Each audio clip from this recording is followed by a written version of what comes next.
Hello there, I am Lewis Jones and I'm back for another video. Um, in chapter 2, we learned about different types of leadership and followership communication styles. There are three main types of leadership styles that are executed by people in today's day and age. Authoritarian, democratic, and laissez-faire. Authoritarian leaders generally have no influence on uh, their or no influence from their inferiors, from people from uh, that are below them. So just basically followers. They don't have influence on their followers. Um, Democratic, they do have influence, and they happen to also receive influence from their followers as well. Um, they can receive. Democratic is basically what our country is, America. So basically, we have government make decisions, but the people also have an ability to vote. That's basically what democratic leadership is. So the people have the ability to vote. They have the uh, freedom to have a say in what decisions are being made, along with the leader.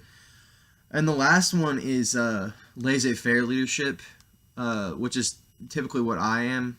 Laissez-faire is when you basically have little to no input in decision making. You let other people kind of dictate it. It doesn't mean you don't lead at all. It just means that you kind of just let other people do what they want to. They basically just have just as much authority as you do.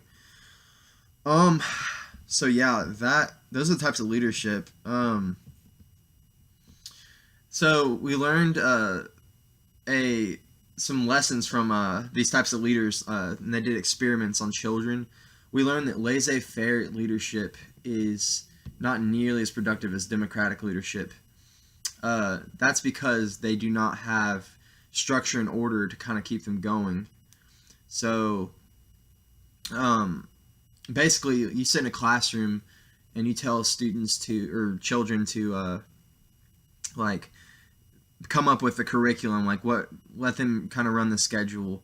They're probably not going to do anything because they don't feel any there's no structure, there's no order, there's no one pushing them. They kind of just want to do whatever. I mean, you don't have anybody kind of down their throats listening or pushing them to do things. So that was definitely not as successful as they thought. Number two is, or the second lesson we learned is authoritarian leadership was the most productive of the three. Uh, well, the third lesson was authoritarian leadership was the most hostile of the three. The highest levels of discontentment was under the authoritarian leadership style. In the authoritarian leadership style, most children became more dependent and less individualistic than the other two. And then lesson number 6 was we learned that in the democratic leadership style, the followers were more committed and more friendly than the others.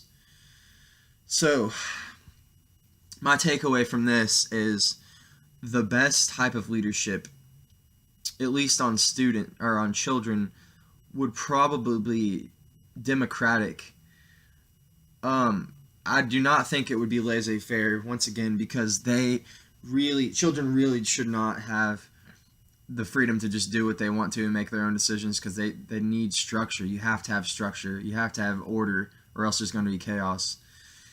And then authoritarian is something that I'm honestly is growing on me. I work with students at or kids at an after school program, and they're a pain to take care of. I do not think that they will listen. They do not listen to me under laissez-faire. They don't listen to me under democratic. But granted, democratic, you do need to have a good leader on the democratic side that also gives say to the students. So I'm starting to think authoritarian would be the best style for me because I don't really have. I'm not very respected. I need to drive fear into them, and not in a bad way, just a way that they could listen, they would respect me, and they would be fearful that I'm going to make them do something that or do something that's good for them. They need to, like, I would want to do it out of love for them, that they would fear me so that they could do what's best, because I know that they need to be obedient when they get older. So yeah, but I would say for most people in general, it might need to be the democratic style, because you need to have, everyone needs to have a say ultimately, and you need to be a leader, and people need to respect you as a leader. So you got to be a good democratic leader. Thank you.